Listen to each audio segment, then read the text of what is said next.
Awesome. Well, thank you all so much for being here today. This is our third session of the top trends and promising strategies in revenue model and funds development.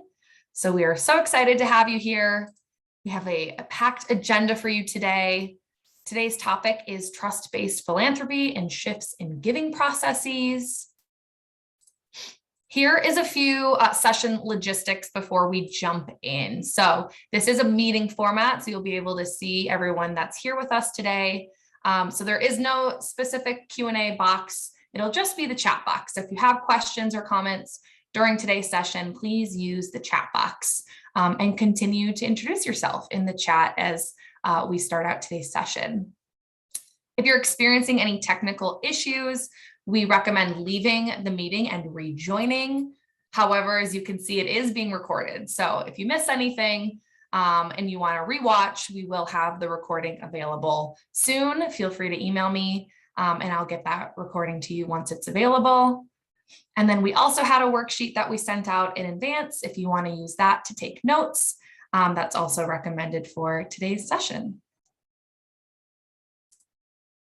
We have an incredible lineup of folks here today that will be sharing. So they'll all do their own introductions when it's time for them to speak today, but just wanted to give a quick overview of who is in the space and who you'll hear from today. So we have Amy, who is with the Center for Community and Nonprofit Studies at UW-Madison.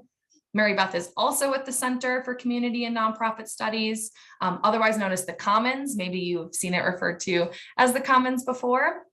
We also have Noah, who's with American Family Insurance Dreams Foundation, and Stephanie with the Schlecht Family Foundation. So really awesome lineup of folks here today, and you'll get to hear from all of them during our next hour and a half together. And then finally, a quick look at what you can expect to hear about. Amy will get us started with an overview of what is trust-based philanthropy and why it is important. Mary Beth will also walk us through technology and why that impacts and interacts with trust-based philanthropy. And then most of the session today will be spent in a panel discussion with Noah and Stephanie as well. And this is your opportunity to add questions. So feel free throughout the session today to add those to the chat. I'll be pulling those out and making sure our panel has the time to get to your questions as well. So with that, I am going to kick it over to Amy to get us started. Great. Thanks so much, Jessica. And it's great to be here with you all today. My name is Amy Washbush, and I'm the Associate Director for Engaged Research at the Center for Community and Nonprofit Studies. A big part of my role is leading our co-create team, in which we do applied research and evaluation in partnership with nonprofits, with community groups, government agencies, funders, and others around their questions and answering those questions with data and other research-based assets. So part of that is I get to engage with funders who are like these, who are experimenting with trust-based approaches. And I'll be sharing a little bit of the learning that I've gained from that to set the stage for our conversation today. All right, so let's start with a definition. So this is from the Trust-Based Philanthropy Project, and there's a link there. And it defines trust-based philanthropy as an effort to address the inherent power imbalances between foundations and nonprofits, and advance equity, shift power, and build mutually accountable relationships. So in many ways, it's trying to take account of the historical embedding of foundations with inequities and address those by doing things different than they have been done. All right, so trust-based philanthropy, as it's described and practiced, is rooted in values. And the values that the Trust-Based Philanthropy Project notes explicitly is to work for systemic equity, redistribute power, center relationships, partner with nonprofits in a spirit of service, be accountable, and embrace learning. And this image on the right shows how these values are meant to underline and inform work in 4 different areas. And that includes in the foundation, its culture, its structures, the practices that it engages in, and leadership.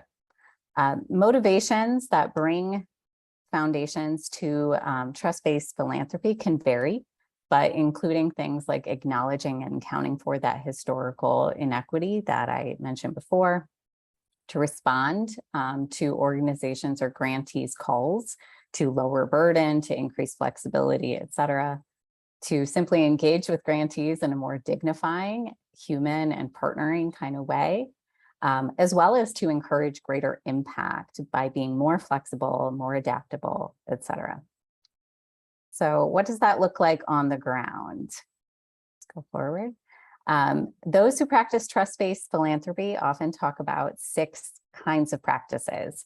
And what these practices are and what they look like varies, of course, from foundation to foundation. But the 6 basic practices are to, 1, give multi-year unrestricted funding. That could be 3 years, it could be 5 years. It's sometimes for basic operations, which is often restricted, and other kinds of funding, or simply flexibility. You decide how you put these funds to use as you see fit. The second practice is to do the homework.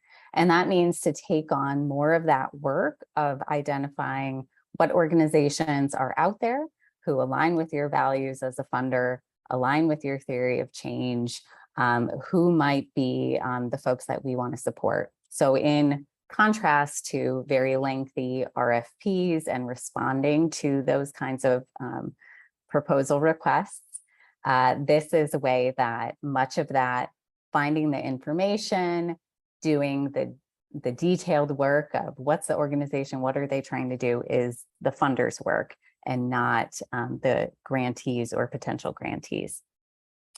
Along with that, there's a call to simplify and streamline paperwork. So rather than, very detailed multi-page applications, along with, budget details and narratives and lots of other paperwork, those who are practicing trust-based philanthropy might use things like a very simple form, or they might do video applications, or they might do conversation-based applications, or really conversations around how you might work together. So a very different way of doing paperwork. This also is relevant on the back end too, when it comes to reporting and sharing out the results of your work. Very different ways of doing that as well. But the idea is to lower the burden of that so that grantees have more time, have more energy to actually do the work. The fourth practice is to be transparent and responsive. And that means making very clear what your process is as a funder, how you decide on who to fund, what your criteria are, what the timelines are for all of that, and being responsive as well, in the sense that communication is more back and forth, and the transparency is an ongoing aspect of how you engage. The fifth is to solicit and act on feedback, seeking feedback from your grantees about how you're doing as a partner, how you're showing up, how you can do that better. And that's an ongoing practice as well. And then the sixth practice is to offer support beyond the check. And this, again, varies funder to funder who's practicing trust-based philanthropy, but includes things like providing grantees with access to leadership development opportunities, convening grantees so that they can learn from each other, allowing or providing opportunity for rest and retreats for organizations, leveraging your other assets, such as, if you have a great communications resource in-house, making things like that accessible to grantees, as well as providing connections to other funders. So there's various ways that this support plays out, but the idea is to do something more, be of more use to those you are funding than just writing the check. All right, so is trust-based philanthropy growing? The Trust-Based Philanthropy Project, which is a house of all sorts of resources for trust-based philanthropy, as well as a space for funders to connect with each other who are doing this. That began in 2018 as a formal project with 6 different foundations. In particular, that included the Whitman Foundation, the Headwaters Foundation, as well as the Robert Sterling Clark Foundation. But now includes about 40, 50 different foundations who are committed to that project. However, many people would say that this idea about practicing trust-based philanthropy or engaging more practices that are really trust-based has very much been accelerated by the COVID-19 pandemic. And there's different reasons for this. One is that, everything got very different overnight. And so a lot of organizations were needing to shift. They couldn't do necessarily what they had set out to do in the grant that they submitted because they had to respond to people's needs, or they had to shift all their programming to online formats, or they had to fund, different safety protocols and expend their funds in different ways. So the challenges were very apparent, and a lot of foundations were recognizing that they needed to shift. Alongside that, a lot of nonprofits were changing what they were doing. Some nonprofits, rather than doing educational programming, had to shift to make sure that the families that they serve have food and have basic needs met. So again, kind of seeing that shift, and the extent of these needs were very significant in making a lot of foundations think differently about how we really show up. The inequities that were widened have been widened during the pandemic, also really encouraging foundations to think differently about what they do. And then the simple reason that typical granting practices were no longer feasible or meaningful. A hallmark of many funders is an annual visit. Of course, you couldn't do that. So how do we do this differently? Or if you make your funding decisions based on in-person presentations, again, we can't do that. How do we do things differently? So there was just a lot of this having to think through things differently that encouraged people to say, maybe this very detailed evaluation report is no longer something that we want to do. How do we do things differently? And in particular, how do we do that in a way that's more grounded in trust? There was further acceleration of these practices after George Floyd's murder and the 2020 summer of protests because of the way that this really put a spotlight on historical inequities and systems of oppression. And for many people who are funders and in that world, thinking differently about how they're perhaps connected to that and how to respond. Lastly, another reason why this trend may be growing is because of high-profile funders like Mackenzie Scott, who have been really doing this in a way that's very high profile and very public, awarding large sums, not through an application process, and making those funds very flexible for people's use. All right, so some related shifts that I want to mention here that also connect to these ideas of providing funding for folks in a way that is more trust-based.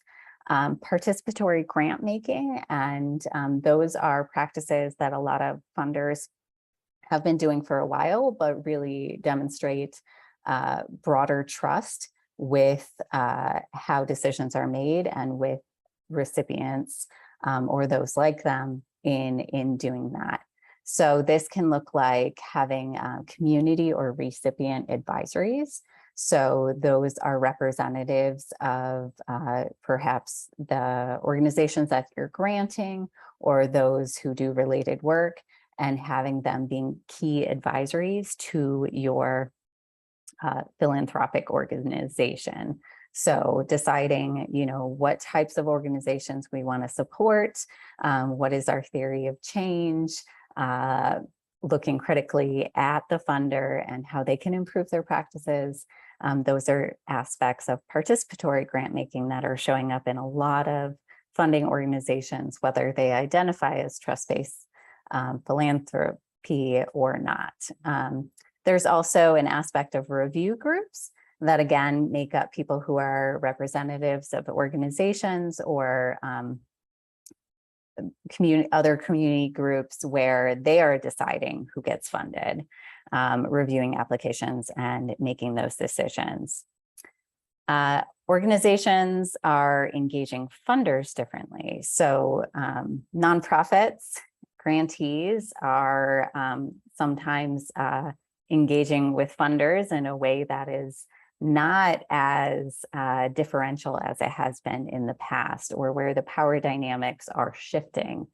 One way that this is happening is that some organizations, rather than respond to RFPs and filling out that application, are approaching their funding by seeking out funders, inviting funders to fund their efforts and on their terms. So kind of turning the tables, and some organizations are doing this more in their fund development. Many organizations are also providing more candid and critical feedback around the burden of a lot of traditional funding practices.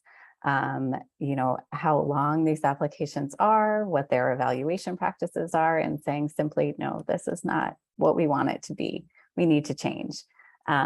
How impact is defined is sometimes some of this feedback, as well as the need for more unrestricted and general operations funds. Many funders are also proactively seeking and then integrating feedback from their grantees as well, in a way that's related to these trust-based practices. And finally, I wanted to mention community-centric fundraising, which is kind of a growing approach where different nonprofits, sometimes those who are doing related work, or sometimes those who are in the same geographic community, are together engaging with funders, soliciting funds, pots of funds, and then deciding together how that big pot of fund will be distributed across those organizations. Voulet, who is well known for his nonprofit AF blog, is a key leader in this effort, as well as some other nonprofit leaders in the Seattle area. But the idea is, rather than compete with each other for groups of funds, how can organizations decide on what that distribution is towards a shared goal and coordinated efforts towards a shared vision. All right, so finally, I just wanted to mention some tensions or questions, questions that have come to mind for me as I've been learning about trust-based philanthropy and engaging with some organizations, some funding organizations that practice these things.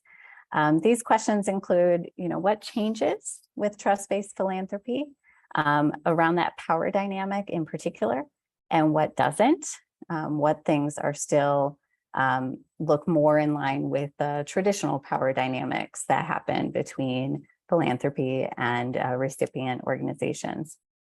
I'm also often wondering who benefits most from trust-based philanthropy, including, is it the organizations that are most readily visible that can really benefit from this approach, whereas those who might be a little bit more under the radar, they're newer, or they don't have as strong a communications effort, is there a disadvantage to those organizations with this approach?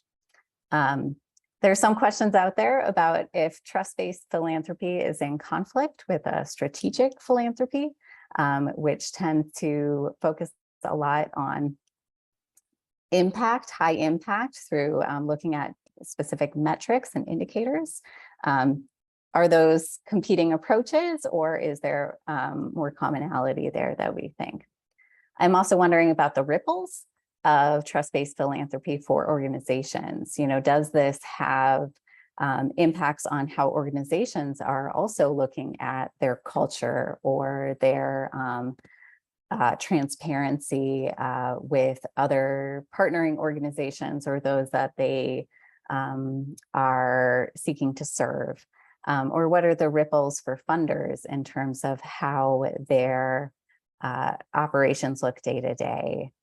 I'm also curious if trust-based philanthropy would look differently if the momentum was coming more from those receiving organizations rather than the funders right now, which the Trust-Based Philanthropy Project, you know, that's really funders engaging in this conversation mostly with each other around this. But if more of the organizations were saying, this is what a trust-based approach really means to us, and if more of that momentum and energy was coming from that direction, what would this look like?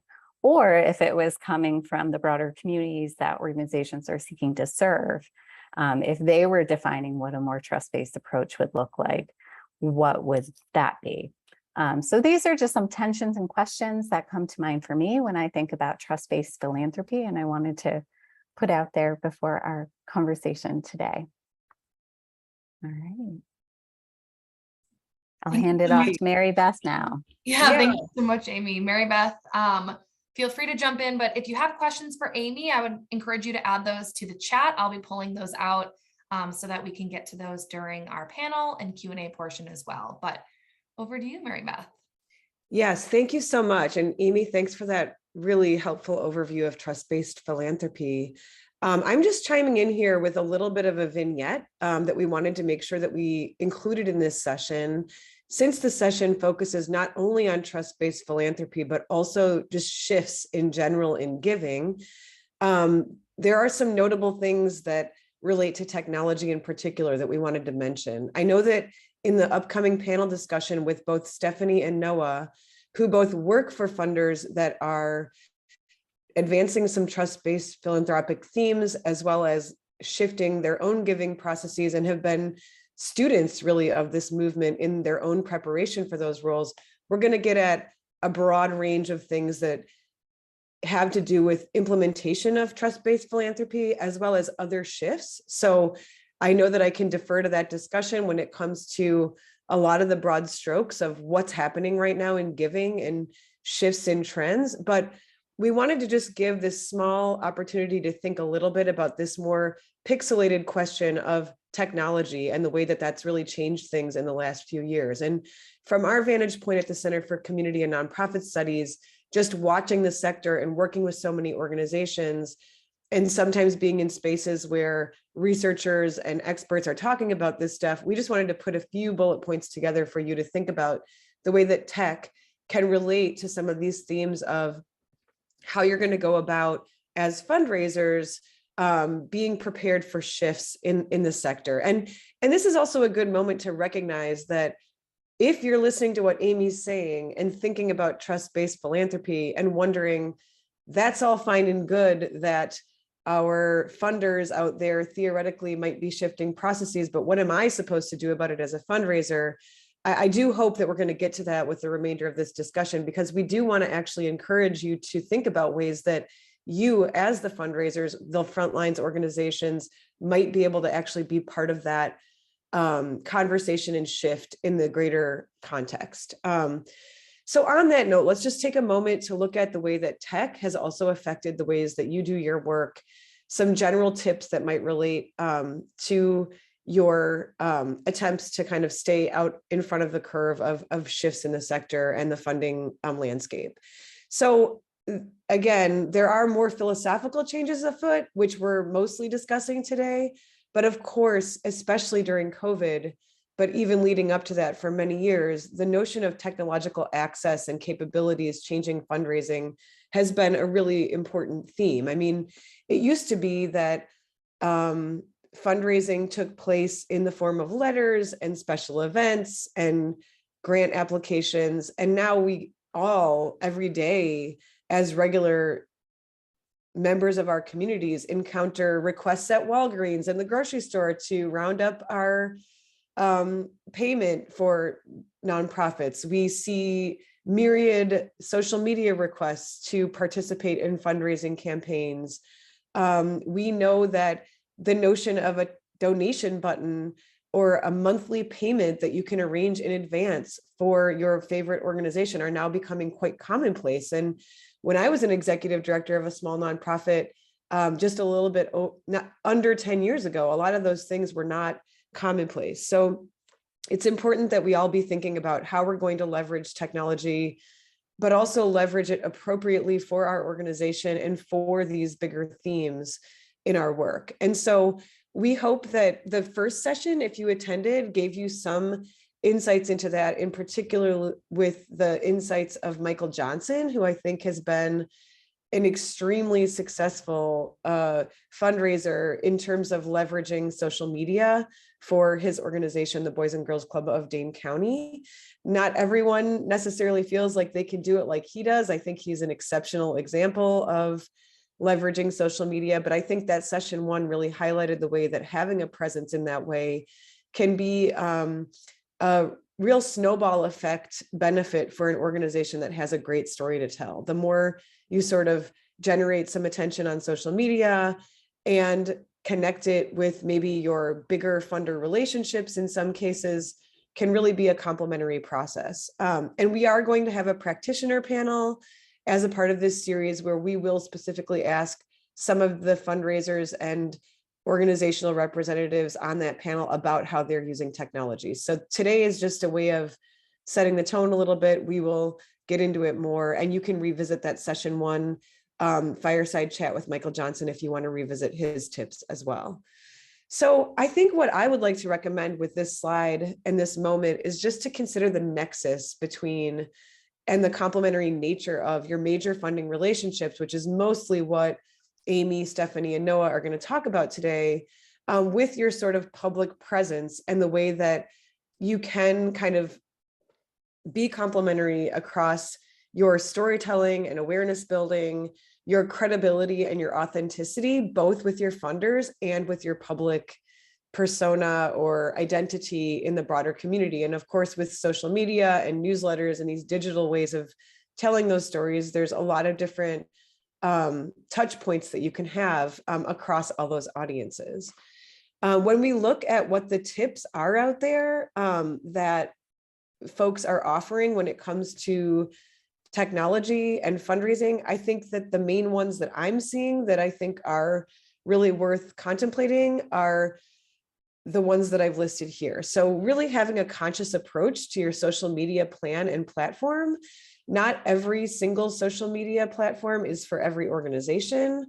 Not every single tool in the toolbox that could be used for getting your story out there is going to be right for you or your organization, but kind of having a really conscious approach to that, as opposed to just doing what it looks like other organizations are doing. Taking into account your audiences and your donors and the relationships that you want to kind of keep a drumbeat going with when it comes to staying front and center in the minds of those that support you. I think the notion of digital storytelling in general is something that is really useful to take a deeper dive on. Like, we have had the benefit at our center of having experts talk about how to really construct a good story about the impact of an organization, or to have that emotional connection with folks about what you really do. So considering how to construct those stories and do it concisely, especially in short bits, is something that we hear a lot about, and that social media and newsletters and emails and things that are now very digitally oriented, that can be a really useful approach. And on that note, I think that can relate a lot to the trust-based philanthropy principles that we're talking about today, because there is this, I think, new attraction to having a real authentic story to tell and not making everything sort of glossed up for the sort of old school way of proving to funders that you've met the metrics perfectly. You know, there's resistance about that from both funders and frontlines organizations. And I think it's a really good moment to think about being authentic about the struggles of an organization or the people that work in the organization or the sacrifices they're making to work in the organization or the strength of the communities that you're serving, instead of sort of relying on some of the more dated tropes of the way that people told stories about nonprofits in the past. And those stories and those storylines can work equally well, I think, for your large funding relationships and for your frontline kind of donors that might donate $5 a month. So, of course, everybody here is probably better informed about this than I am, but I think it's essential that most organizations at least have a strategy for a client relationship management tool. And I worked at a small organization where we did not buy a database or software plan for this. We basically just emulated it through a spreadsheet, and that's a perfectly feasible way to do it. But I think the key here is to be tracking how people are engaging with your organization as donors, large funders, and what your level of contact is with them and how you're sort of managing that and keeping up with it and being deliberate about it. Easier said than done, but building the system that you're going to use and that's right sized for your organization and then implementing it, I think does need to be a plan of your revenue model and funds development strategy.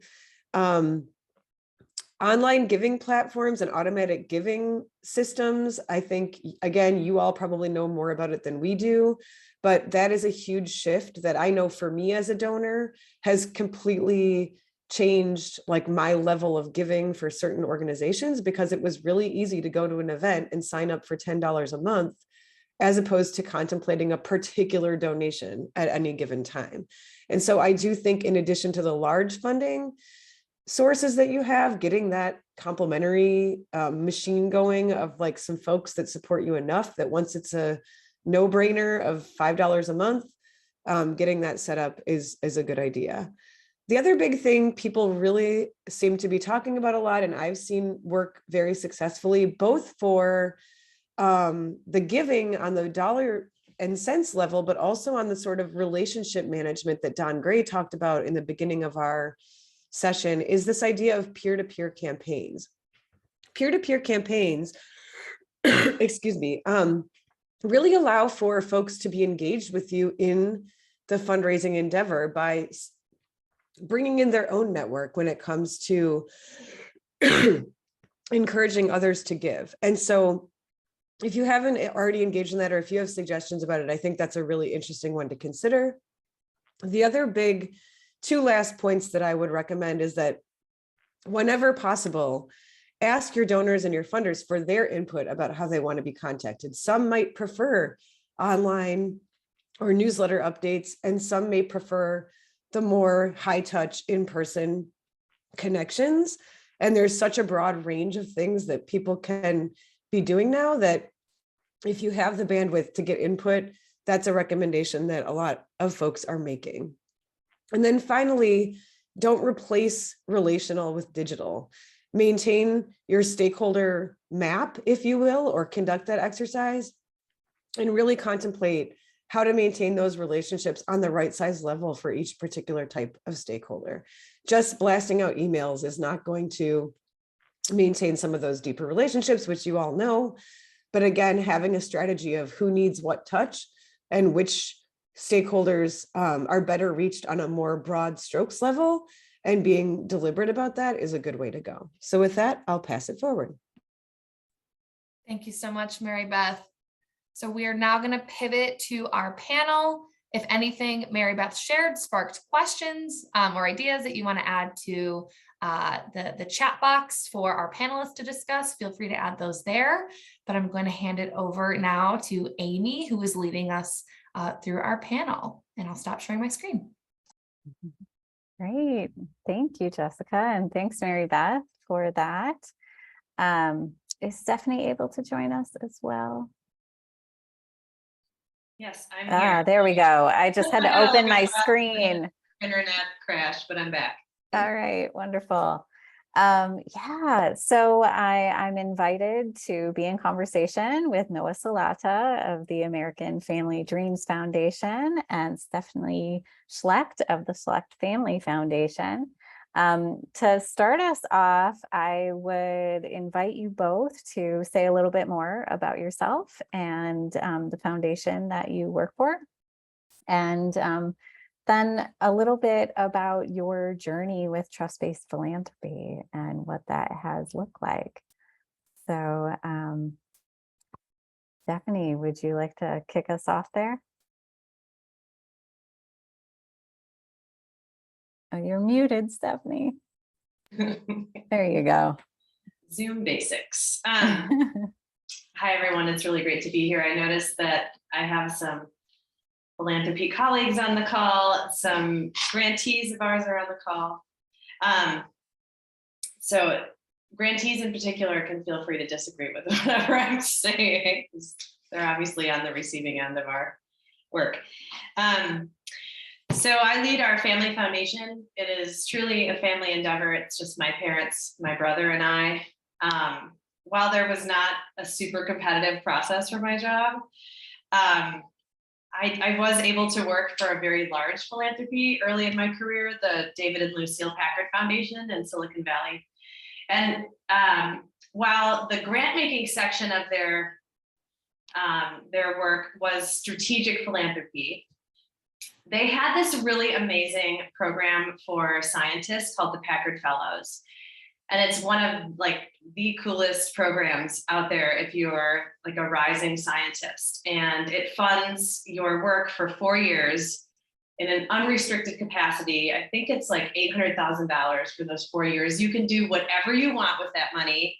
And it's a totally trust-based relationship. But David Packard's belief in people and science was just so deep that those relationships were so important to the foundation. So I always loved that about Packard. And I also work closely with their, what do they call it? Well, basically their capacity building program. So then I went to work for a nonprofit and I was on more of the fundraising side. So I've kind of seen like what strategic philanthropy and very restricted funding does from the philanthropy side of it, from Packard and their grant making, not the fellows program. But then also I worked for a very large nonprofit and I saw what it did to us, right? Like trying to provide the perfect application to RFPs and really like inventing things in our programming that we were like, could we do that? Yeah, sure, we could do that. Just to be able to like fit their RFP and, you know, just the amount of hours that go into like predicting and trying to interpret what someone is wanting. It's like, it's just seemed like a lot of time and resources. When we started our foundation 5 years ago, I'm the only employee, like we are very lean. And I think we are also very values driven. And it's really, I think relationships and trust are just part of our values. And so the capacity building stuff that I really absorbed in Packard, the not wanting to burden grantees in the application process, not wanting to have them try and like fit into a very specific box of ours. Like, I think that I brought that to our foundation. We're like definitely not perfect in our trust-based approach, but you know, I think we're doing the best we can and we're always trying to get better. So I guess I'll just say hello. I'm excited to be here. And that was a really long intro. Noah? Thanks, Stephanie. Thanks, Amy. Hi, everyone. Noah Salata. I'm a community and social impact advisor for the American Family Insurance Dreams Foundation. A very corporate title, but my role is heavily focused on working with our communities, engaging in some of our grant partnerships, and then overseeing our larger grant making strategy. Really excited for this opportunity to just share a little bit about what we've learned in this process. I think the best part about all of this is that Stephanie and I are one or two voices in a larger group of a lot of really good funders engaged in this work. And so I'll continue to advocate for looking at the Trust-Based Philanthropy Project, looking at its map to see where different organizations are doing this and have been doing it long before it was cool and it was called Trust-Based Philanthropy. So, you know, I was a career changer about 4 years ago, coming from the American Family corporate side into a role that balanced some work with our agency force as well as our grant making. And I really attribute that to finding trust-based philanthropy at a really right time moment, because, well, pretty much everything out there is a very strict binary of positive and negative. This is what nonprofits prefer. This is what's best for their long-term success. This is what's best for communities.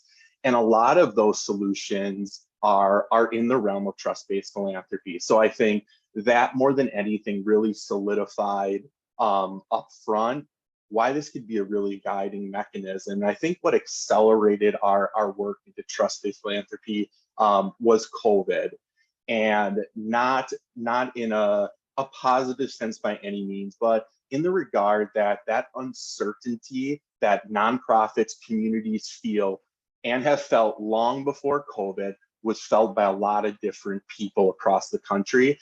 And it allowed people to really understand and humanize that thought of, what does trust mean? What does preparing for the unknown mean?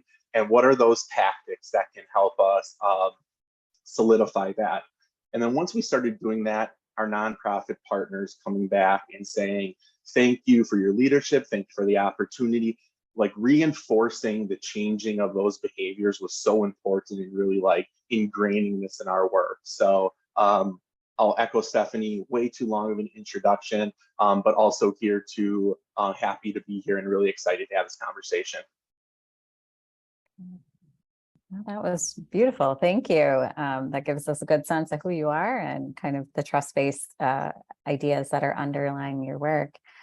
So I would like to build from that and get a sense from both of you, what this looks like in more concrete terms. How are trust-based practices and ideas influencing how you do things, from, how you find the organizations that you want to fund and how you engage with them, how you learn from the work, all of that. I'll let you decide who wants to go first. There's a lot there. So I'll start, and then Stephanie, please jump in along the way as well. But I think first and foremost, the thing for us that was substantial to do was those 6 practices that Amy talked about earlier in the conversation. Thinking about unrestricted multi-year funding. Prior to this shift, up until it would have been right through 2019, we only did restricted programmatic funding. We only did single-year payments, 2-step application process, asking for a ton of information that we didn't know what to do with or weren't doing anything with. And so those practices really on the front end, being able to change and take a step back was both the hardest and easiest part of this shift that we're going through. Because those practices are really a lot of administrative things. So what does your application look like? Why do you ask those questions? What do you actually need from it? So once we were able to kind of go from 0% unrestricted funding, we are finishing our 3rd year at 100% unrestricted funding in a row. Multi-year, we went from 0 to right now we're sitting about 45% of our total grant making is falling in that multi-year 2 to 3 year range. And so that's been part of the big shift, but it's never a perfect state. And that's one thing I want to call out about trust-based philanthropy is we have tons of work to do. That work is not going to stop. And that's really at the core of it, is listening, learning, and finding ways to incorporate the feedback you're getting from your partners, A, to be a better partner, but B, to increase their capacity to do this mission-driven work that we know is at the heart of why we're supporting them. I think that secondary part and the much, much more challenging part that we are still working on is incorporating the values, because that changes things like structure, culture, leadership, all of those things that are really hard mechanisms to move. And then when we balance being a for-profit corporation as well with 15,000 people across the country, we have to think about, how do we turn such a big ship? How do we help educate them? And how do we instill this long beyond a person or a program? So that's really where we're starting on a journey, about 2.5 to 3 years into this, but really excited about what we've learned and what we look forward to learning here in the coming years as well. Yeah, I think Noah's journey approach is definitely right on, and that definitely resonates with me. So Amy and her team at Co-Create did a really great evaluation for our foundation this past spring. We wanted to mimic this pretty robust survey that the Center for Effective Philanthropy has been doing for years, called the Grantee Perception Report. But we were able to work with Amy and Alex on her team to make it something that worked for us. And I think Amy and Alex kept coming back to us like, wow, you're practicing trust-based philanthropy.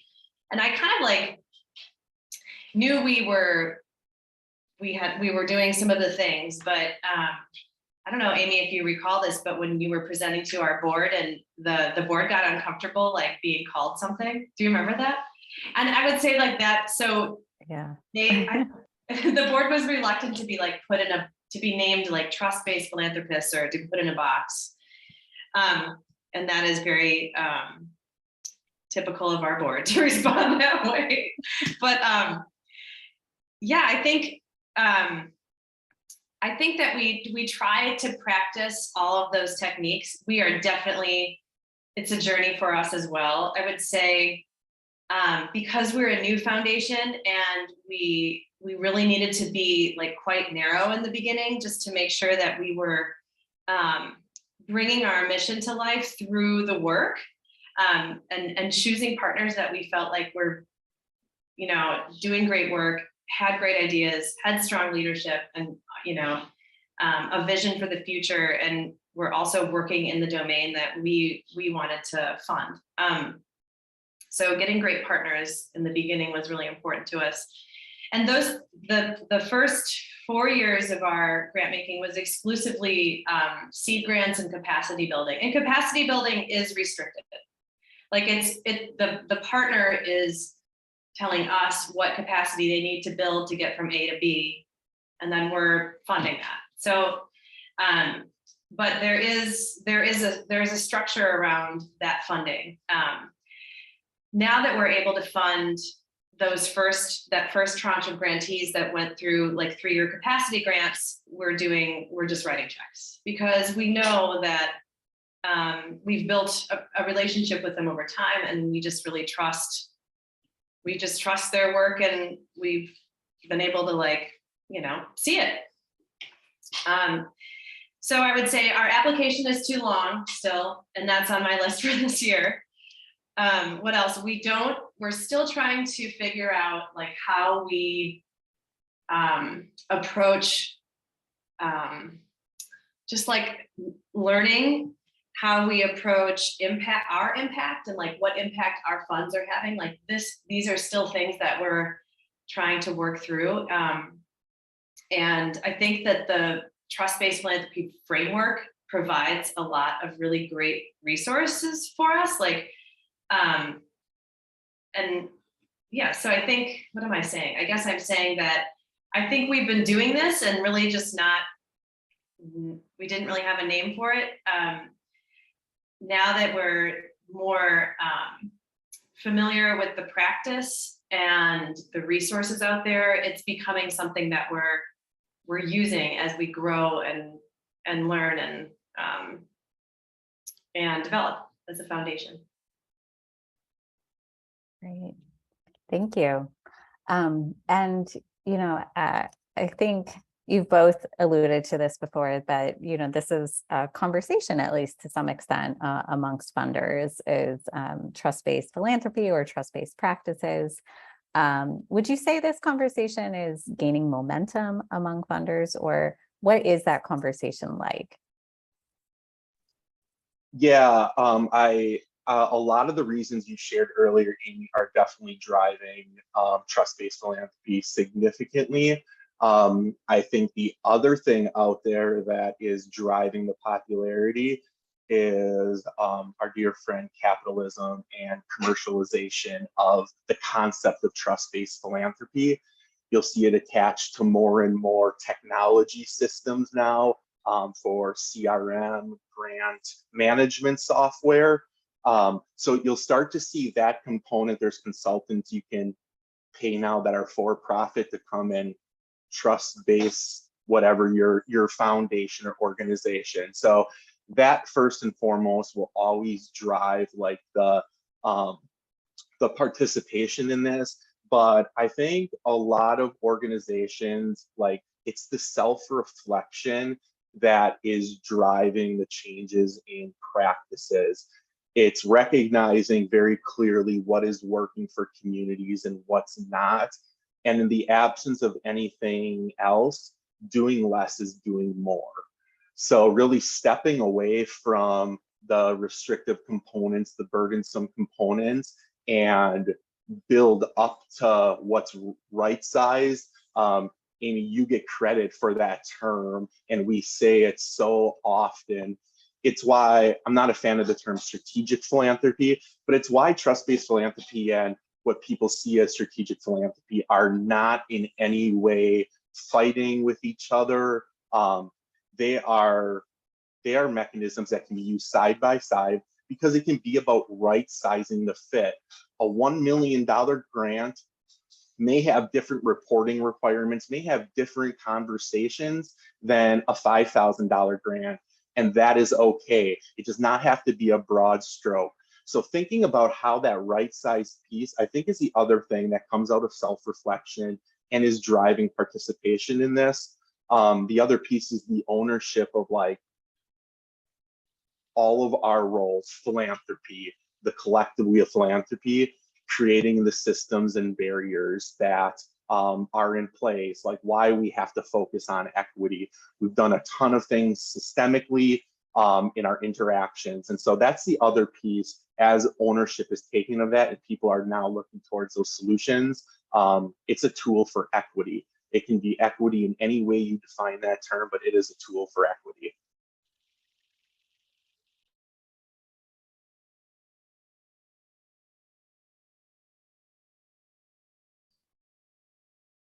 I totally forgot the question. I was listening so intently to Noah. Can you? Sure.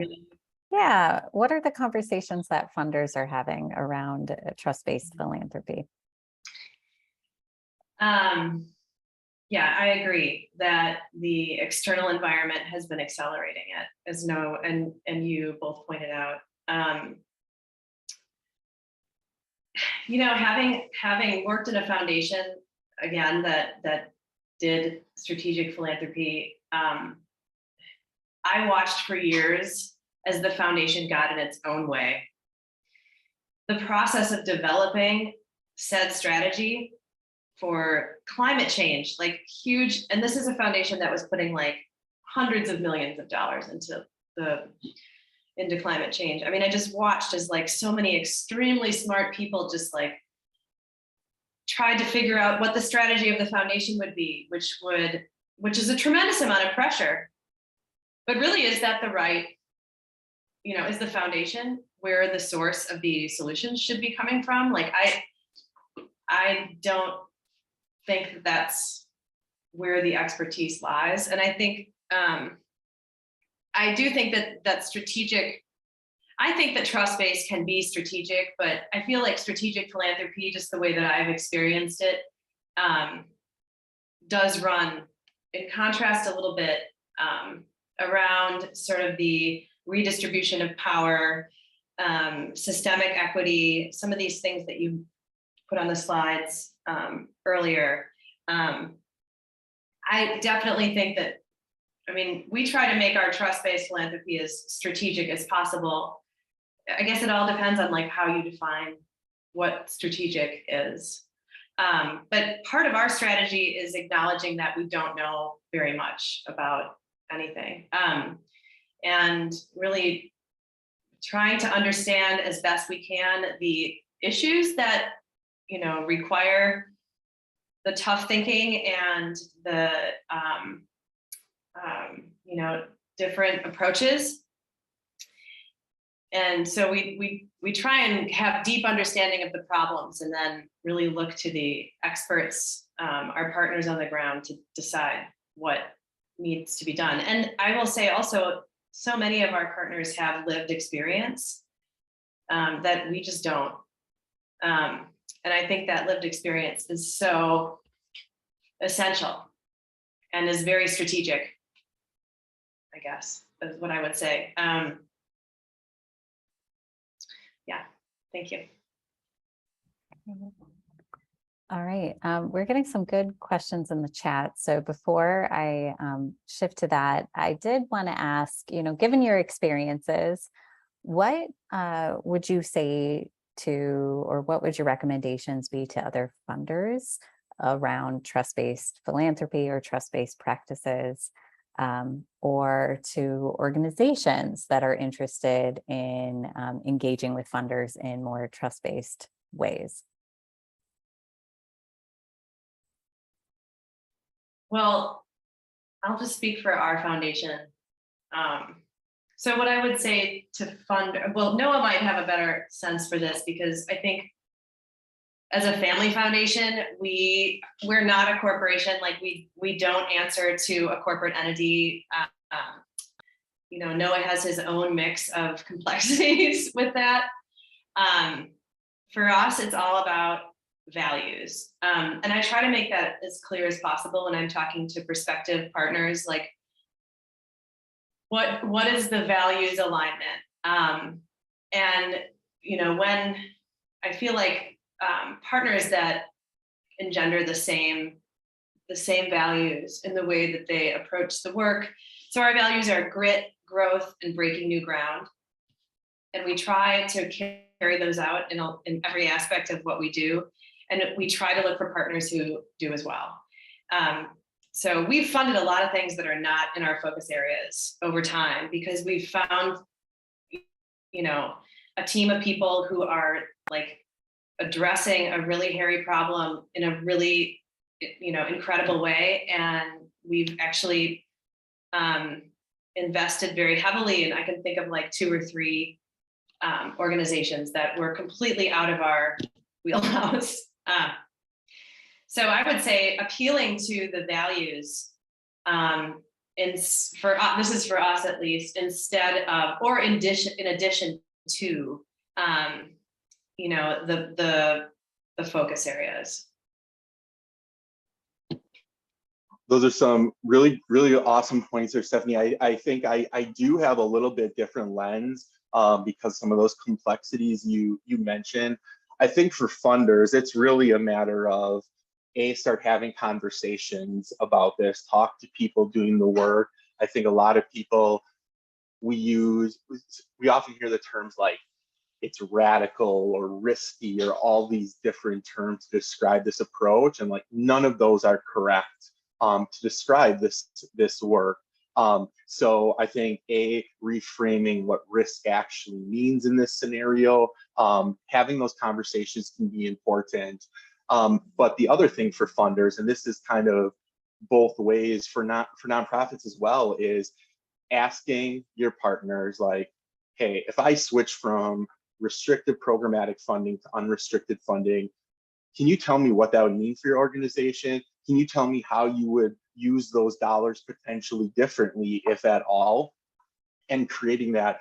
One of the answers that we heard that is so powerful in this is we often hear from organizations that unrestricted funding, in addition to what I just saw in the chat there, that component of planning for the future and really thinking about growth and scale, but also it comes back to people, populations that many funders and foundations want off limits.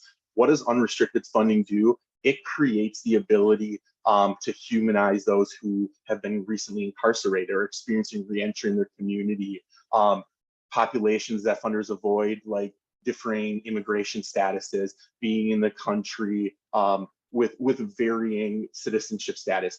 Those are explicitly called out normally.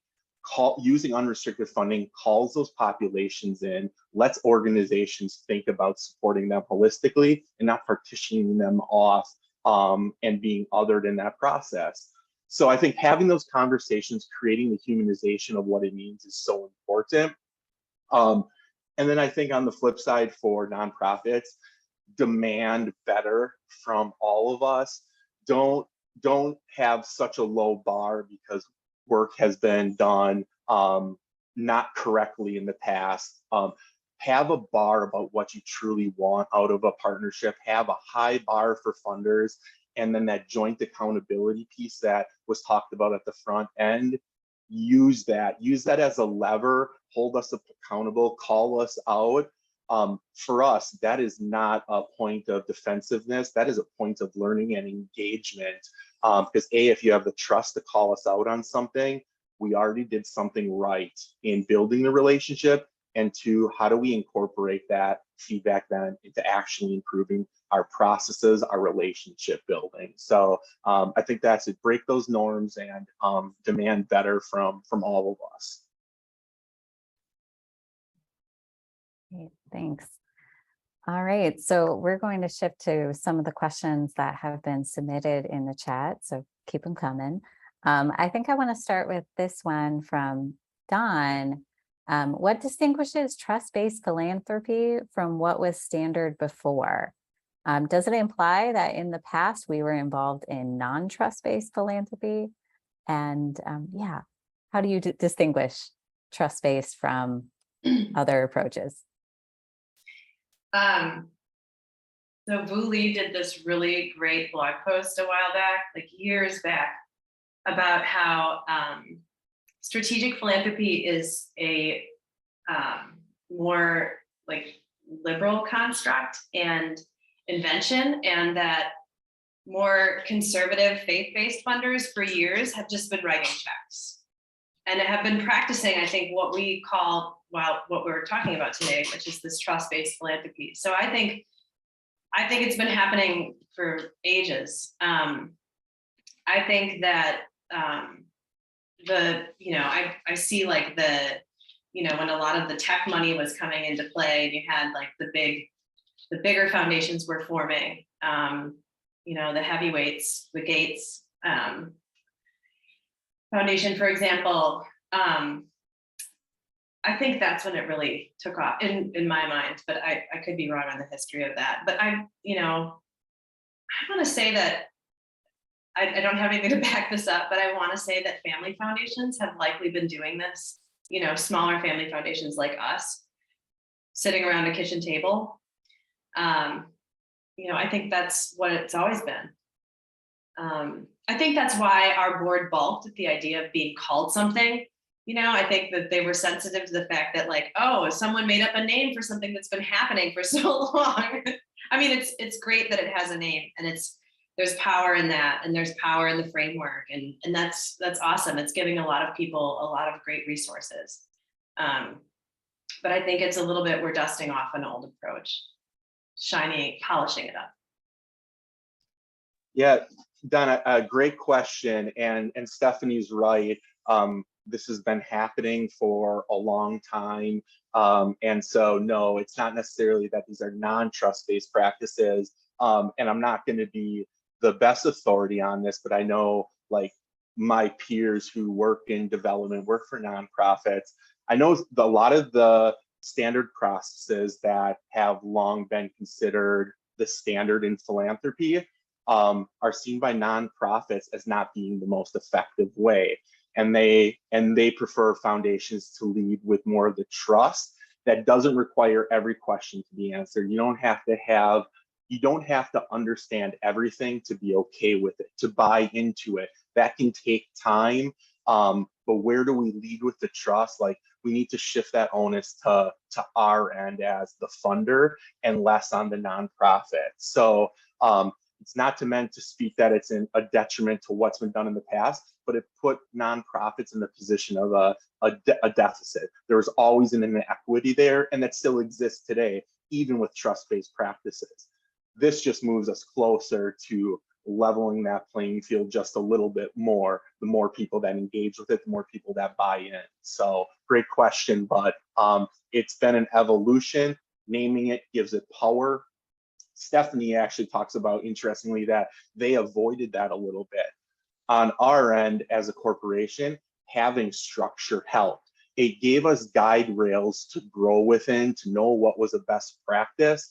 And so we really bought into that, not only as a system, but as a tool for driving equity in our work. I just wanted to echo one thing that Noah said earlier that I thought was really powerful about unrestricted funding. I mean, it was something that I wrote down and to think about more, but this whole concept of like, when you give unrestricted funding, you're giving holistically to more people instead of being part of the division, the divisive, with the othering, you know, like you were using the example of like certain populations have been like too risky. God, that is such a powerful point. I was going to have a follow-up to it, but I forgot. Sorry.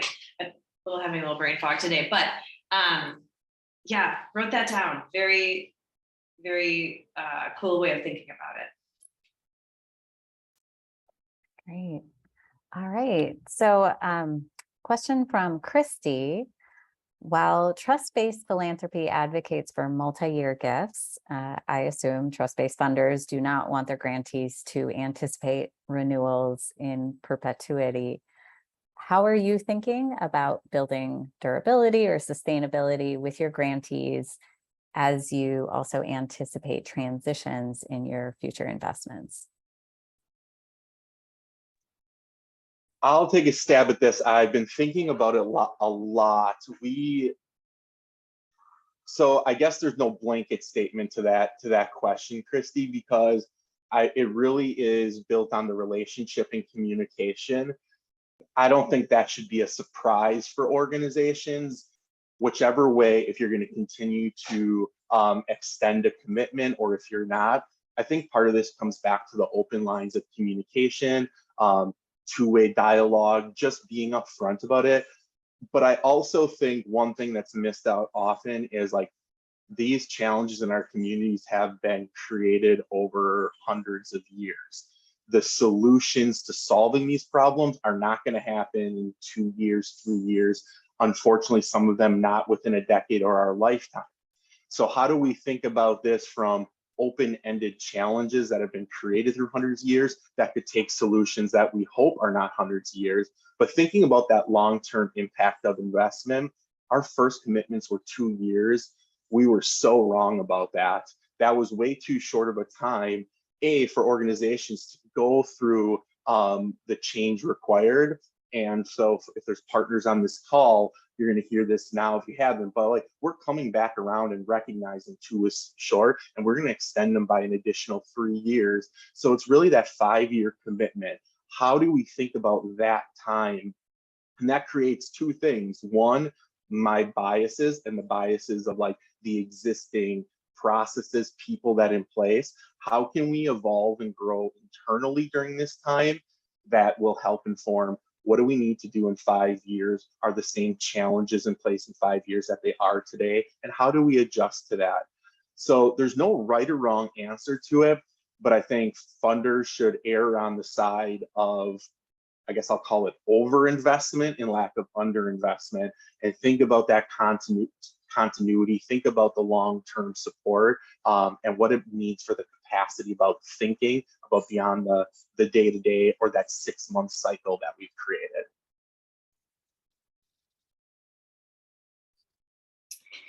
Yeah, I think our grants are typically 3-year, multi-year grants.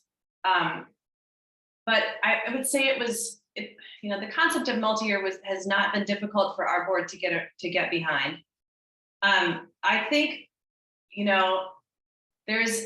maybe it's just because, I don't know if because my parents are entrepreneurs or what, but there's this fear that guaranteed funds over time will dampen creativity and innovation.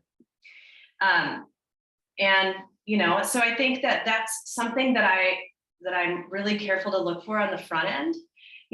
What does learning look like in this organization? What does failure look like in this organization? Are we gonna talk about it? Have they pivoted big in the past? Have they shown that they can practice adaptive management? I think those are things that I really push for on the front end. I really want to find out, what leadership is like. What is that board like? What's the appetite? So that, at the end of 3 years, we can feel like the partnership has really moved the organization, whether it be in its own operational capacity or in the work that it's doing or whatever, that there's just been fuel, that it's been fuel.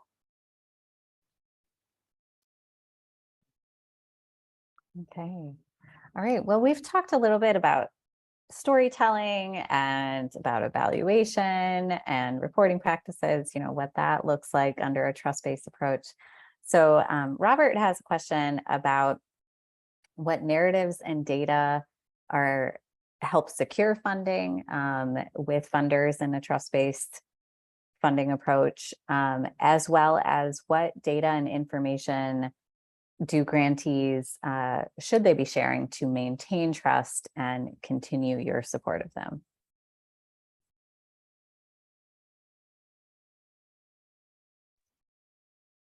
I'll go first, but I'm still in a little pondering mode, and I think Stephanie was as well. I have a kind of unique approach, but I'll talk about why we're separating this. And so we have this concept of buffer metrics. The buffer metrics are things that we cannot control as a foundation, and how we use those buffer metrics, i.e. a nonprofit organization's information they share with us, how we use those to storytell and make decisions is very different than the things that we can control. We can control our unrestricted funding. We can control our multi-year commitments.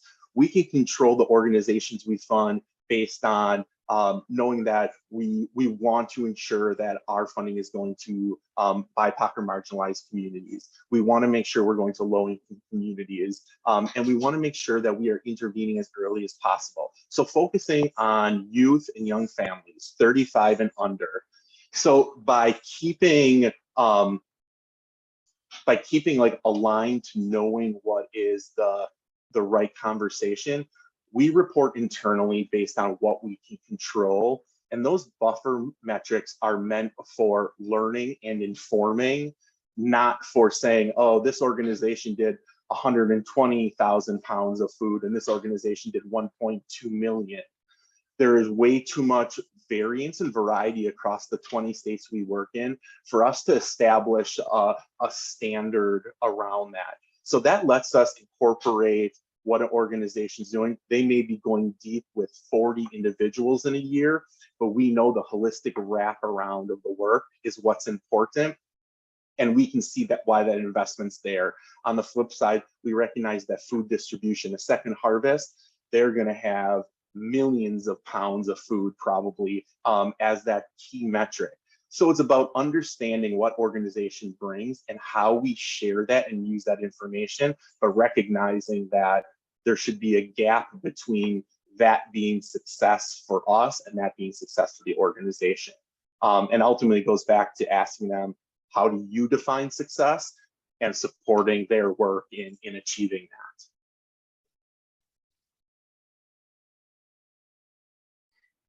that. This question is a tricky one for me because this is something that the survey that we put out to our partners really revealed. Partners wanted us to know more about what they're doing. They wanted us to know, they wanted opportunities to celebrate success. And, while we have once a year at least, I'll have a conversation, a deep conversation with the grantee to talk about that year's success, failure, learnings, and like how we want to go for, what's going to happen next year. But people wanted more.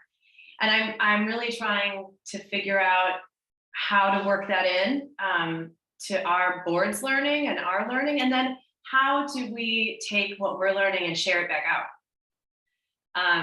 Also, I'm the only employee.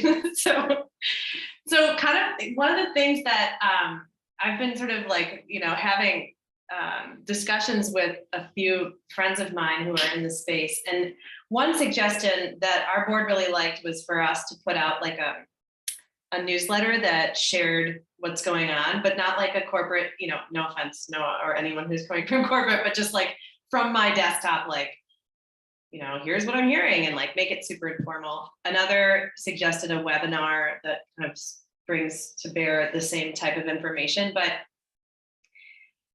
as I mentioned early in this, we are trying to figure out like what does impact look like.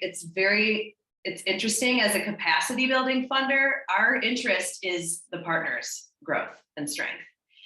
And by virtue of investing in them, our hope is that they're better able to serve the people that we all care about. But it's like, I don't know if anyone has suggestions on the call, like how to do that without burdening the grantee or making them track something that they're not already tracking. What to then do with that information beyond just our own board's learning. I mean, this is a puzzle for me right now. So yeah, I'll get back to you when I have the answer. But any ideas are welcome. I've got thoughts, Stephanie. Another time. All right. Well, we're starting to get towards the end of our time. So I did want to just ask you both for one kind of takeaway that you would offer about trust-based philanthropy for our audience in particular, fund development professionals, fundraisers. What would be one top takeaway about trust-based philanthropy that you would offer this group? No, I'm just going to borrow yours because I was so struck by it and inspired by what you said. Encouraging organizations and development professionals to really just like, to borrow a tired phrase, stand in your power. Like there's so much, like push us, ask us hard questions, keep pushing us. I feel like that shows incredible strength, and it's very inspiring. And I think if we're going to change the power dynamic, we have to all shift and be a little uncomfortable. And I think I would just encourage our beloved development professionals to do that, because you represent your organization so well. I know there are some development folks on this webinar right now that I have incredible respect for. So I guess I would just say that to push us. Awesome, Stephanie. Yeah, I think it's a very similar but different. It's attaching your own work to the things that you see us doing that's meaningful. Maybe your goal is increasing unrestricted funding at your organization by 50% over the next 3 years. But that gives an entry point for when you're talking to organizations who may not be doing unrestricted funding. It gives you a way of like, hey, this is important for our long-term success. Vanessa McDowell and Jill Pfeiffer at YWCA, amazing in how they talk about unrestricted gifts that they get. They honor that in a very specific way. They talk about what it means to them. And I think it is so powerful as an organization who says that we want to listen and learn from our partners, to see that, to call that out, to think about what it means for them as an organization. So those are my last little tidbits. And again, I will say, demand better, set a high bar for us, hold us to it. The collective we is the important part of this, and really wanting to be a true partner in it. All right, thank you. Well, thank you so much, Noah and Stephanie. This was really a wonderful conversation to be a part of. And thank you to all of those who submitted their questions. And I will hand it back to Jessica to wrap us up. Thank you so much, Amy, for leading us through that panel, and Stephanie and Noah for all of your incredible insights and for taking the time to be here. I just have a few things to wrap us up. First, I'm going to launch just a 3-question poll to get a sense of how today's session was for you. This is our first time running this webinar series in this sort of format. So we have a lot of learnings and things that we're hoping to gather from you all and your takeaways. We'll send a more comprehensive survey at the end of the full series. But for now, if you could just take a minute to respond to these 3 poll questions, that would be fabulous. I'm also going to close us out by sharing my screen just for a final reminder. Let me find that here. All right, so as a reminder, this is our 3rd session of our 7-part series. So we do have another session taking place next week, Tuesday, August 30th at 11 o'clock, so same time. And the topic is on revenue models, operating costs, and reserve funds. So if you are a one-time registrant, you didn't register for the full series, but you're interested in attending the remaining of the series, you can sign up for any of the additional sessions that are remaining. So feel free. I'll drop a link in the chat with how to register and find more information, but we'd love to see you at some of these future sessions as we close out this summer series. But for now, I'm gonna close us out and thank you all again for being here. I will send a follow-up with the recording, and I hope you all have a wonderful rest of your Tuesday.